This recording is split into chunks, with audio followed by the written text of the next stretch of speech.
Hola, quisiera empezar esta plática agradeciendo al doctor José Jalabe Cherem el habernos permitido este espacio y al doctor Gerardo Barroso Villa, coordinador de este simposio.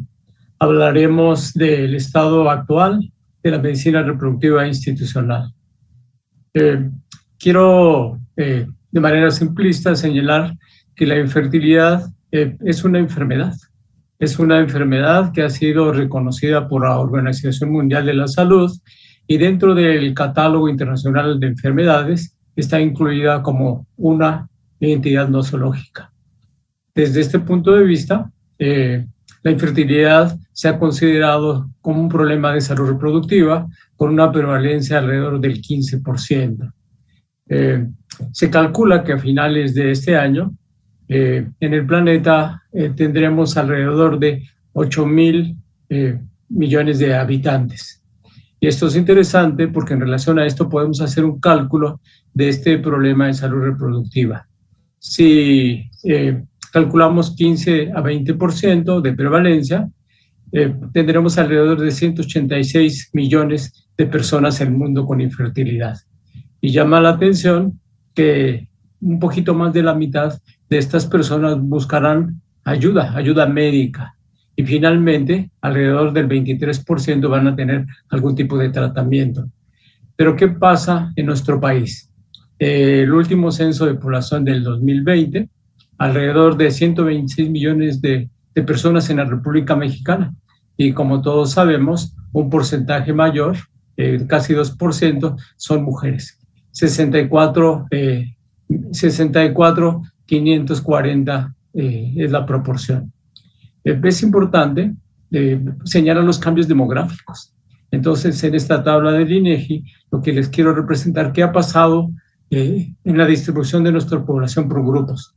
Y vean ustedes, quisiera señalar el grupo de pacientes en edad reproductiva, que desde un punto de vista de estadística va desde los 15 hasta los 49 años.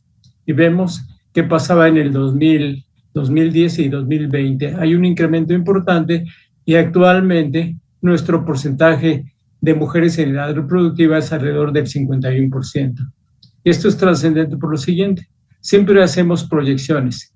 Vean ustedes la población desde 2009 hasta el 2020, les decía 126 millones de personas. Tenemos alrededor de casi 30 millones de mujeres en edad reproductiva. Y haciendo un cálculo en relación a las mujeres que no han tenido hijos, se calcula que con un 15% de prevalencia de infertilidad hay alrededor de 1,5 millones de personas con infertilidad en nuestro país. Y esto es importante por lo siguiente. ¿Qué pasa con las parejas, con las personas que desean embarazo en nuestra práctica institucional y privada? Realizamos un protocolo sistematizado de infertilidad donde se estudian los factores, se integra un diagnóstico y se ofrece un tratamiento específico. De la mano, el intento de embarazo. En algunas pacientes hay que hacer cirugía reproductiva. Los tratamientos que tenemos van desde lo simple a lo más complejo, como es la estimulación e inducción de ovulación, y tenemos tratamientos de baja complejidad en reproducción, como la inseminación intrauterina. Después de todo esto, un porcentaje de pacientes, que veremos adelante que varía el cálculo, necesitará técnicas de reproducción asistida. Esto es lo que tenemos de manera global. Ahora quiero presentarles los resultados reproductivos de una corte de parejas infértiles atendidas en un hospital del sector salud. Se hizo un seguimiento de estas parejas durante 2 años, se excluyeron las pacientes que tenían información no completa o rechazaron tratamiento.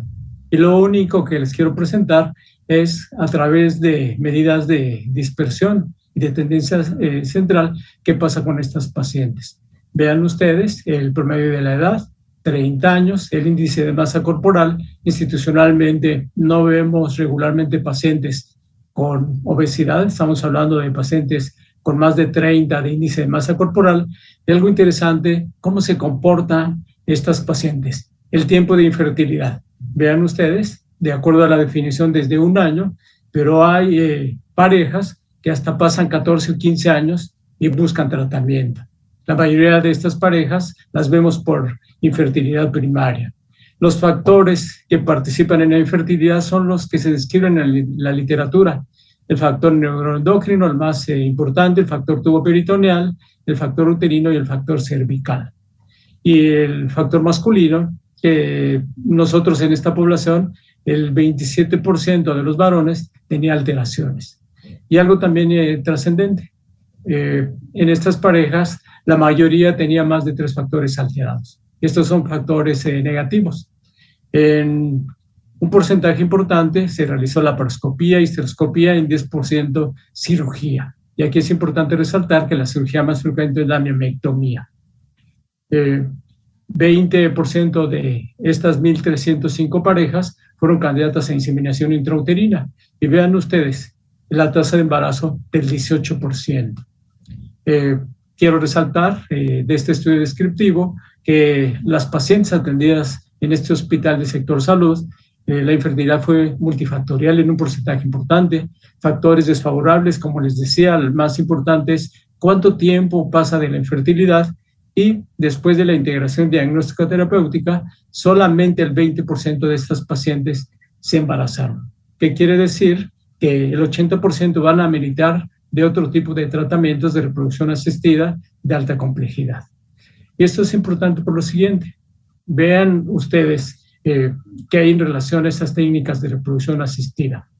Si decíamos que tenemos alrededor de 45 millones de mujeres mayores de 20 años, casi 29% están en edad reproductiva y tenemos 1.4 millones con infertilidad, pudiéramos nosotros hacer una proyección si es el 5 o 10%.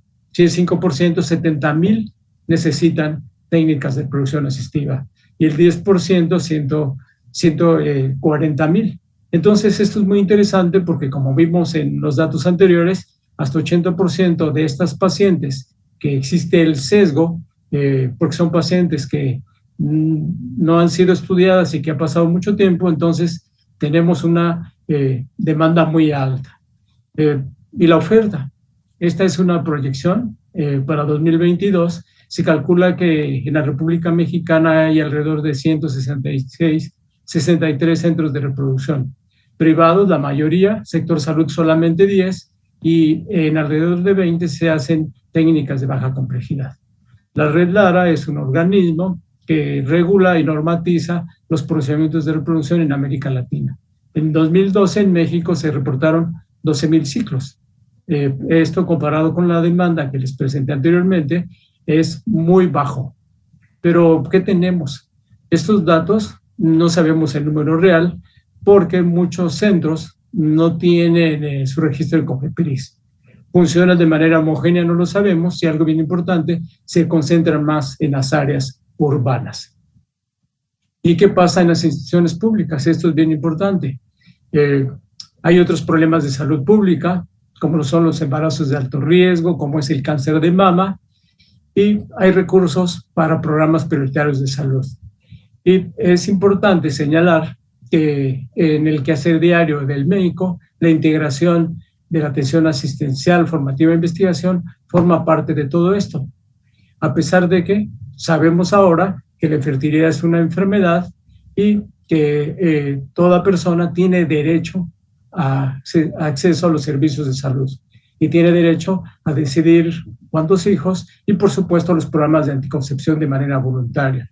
Y también debo de señalar que actualmente la reproducción ha aportado bastante al conocimiento y existen líneas de investigación importantes en células madre y en otros tópicos que se asocian a la solución de algunos problemas de este tipo.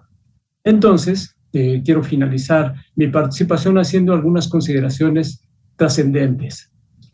Todos estamos de acuerdo que el abordaje, tratamiento de la pareja infértil es una prioridad de salud reproductiva. Y los cambios demográficos en nuestro país demandan de recursos específicos en salud reproductiva. Estamos hablando de ese acceso que tendrían que tener todas las personas. Por supuesto, sector salud y por supuesto en los centros de reproducción de manera privada. Y debo de recalcar que un número importante de parejas serán candidatas a los procedimientos de reproducción asistida. Sin embargo, nuestra situación socioeconómica y las políticas en salud limitan esta accesibilidad.